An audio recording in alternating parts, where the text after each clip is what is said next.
Mesdames et messieurs, bonjour, bonsoir. Je suis Patrick François et bienvenue sur Haïti Culture et Perspective. Nous sommes en 1495. Débute alors ce que Bartholomé de Las Casas va appeler la destruction des Indes. Christophe Colomb pratique le népotisme dans la colonie et place sa famille et ses amis à des postes clés. Les Indiens, eux, meurent de mauvais traitements quand ils ne sont pas tout simplement exterminés.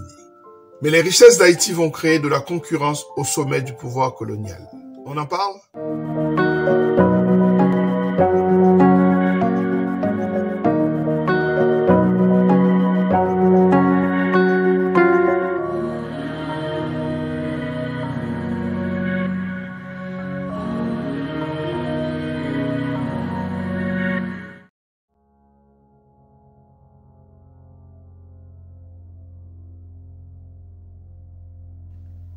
À partir de 1495, le système de colons fait la loi dans toute l'île.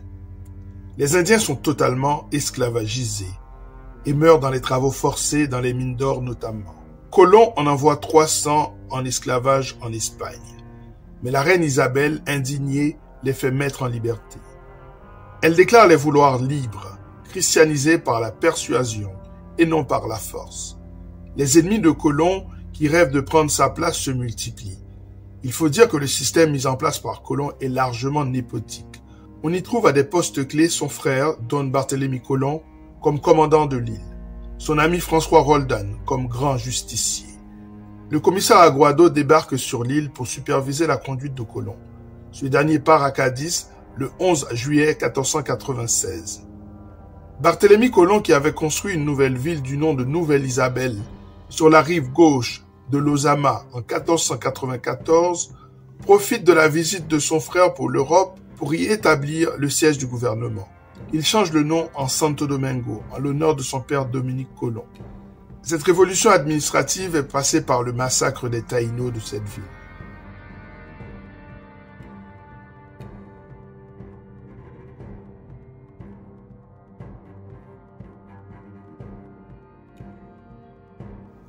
Barthélemy fait et défait dans l'île. En l'absence de son frère, il est le maître à bord. Mais il y a un homme qui sent que son heure est arrivée. En effet, le fidèle Roldan pense que Colomb ne reviendra plus à Hispaniola. Alors il prend les armes contre Barthélemy, afin de s'emparer de l'autorité sur les sujets de l'île. Pour y arriver, il exhorte la population à se soulever contre les exactions de ce dernier. Il fait campagne dans le Zaragua, mais sa voix porte particulièrement dans le cœur du territoire du Magua, qu'il pousse au soulèvement contre le nouveau tyran de l'île. Le Magua est dirigé par le chef Mayobanex, depuis que le cacique Guarionex, viscéralement opposé à l'occupation, a pris le maquis.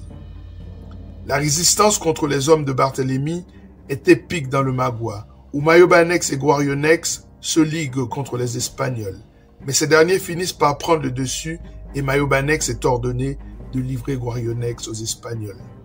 Plutôt mourir que de se livrer à un tel acte de lâcheté et de trahison.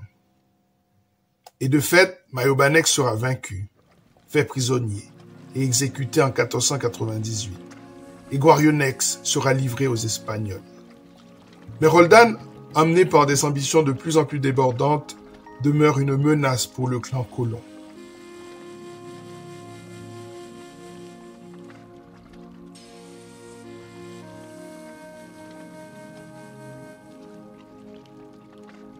En juin 1498, après avoir découvert la Trinité, Christophe Colomb fait un retour triomphal à Santo Domingo. Confronté à l'hostilité de Roldan, Christophe Colomb tente de le combattre, mais celui-ci s'est renforcé sur plusieurs territoires de l'île. Colomb décide de traiter avec lui. Il lui permet de s'établir dans la plaine de Vega Real, à Bonas. C'est dans ce contexte de tension extrême que Christophe Colomb met en route un système fatal pour les Taïnos, les repartimientos.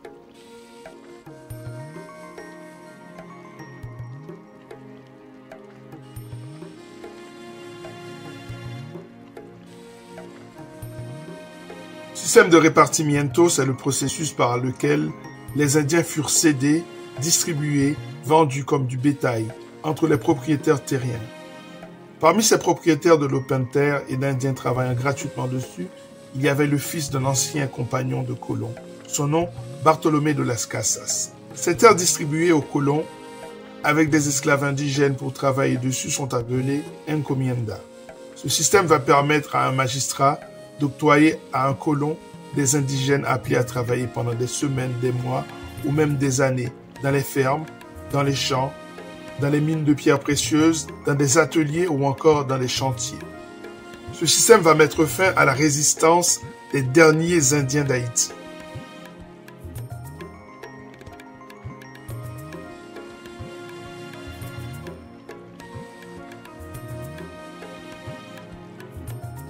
Les contestations et les coups bas contre Christophe Colomb se poursuivent et se multiplient.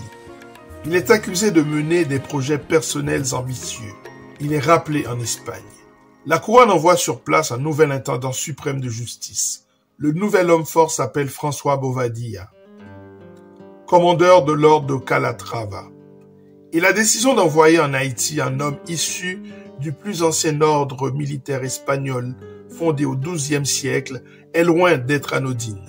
En effet, l'ordre de Calatrava avait livré de longues batailles contre les musulmans et avait permis aux chrétiens de reprendre les provinces aux musulmans lors de la Reconquista au XIIIe siècle. À l'évidence, la couronne recherche l'ordre, la discipline, l'intransigeance, le contrôle de cette colonie, qui se révèle être une véritable poule aux œufs d'or. Et de fait, Bobadilla se fait maître suprême de Santo Domingo et gouverneur général. Il fait arrêter les frères colons et les expulse vers l'Espagne. Le navire arrive à Cadiz le 25 novembre 1499. Mais le roi Ferdinand et la reine Isabelle sont furieux. Bobadilla vient d'outrepasser leurs instructions. Ils ordonnent la mise en liberté des frères colons. Christophe Colomb meurt de chagrin à 70 ans le 20 mai 1506 dans la ville de Valladolid. Dans un premier temps, il est enterré dans l'église des Chartreux à Séville.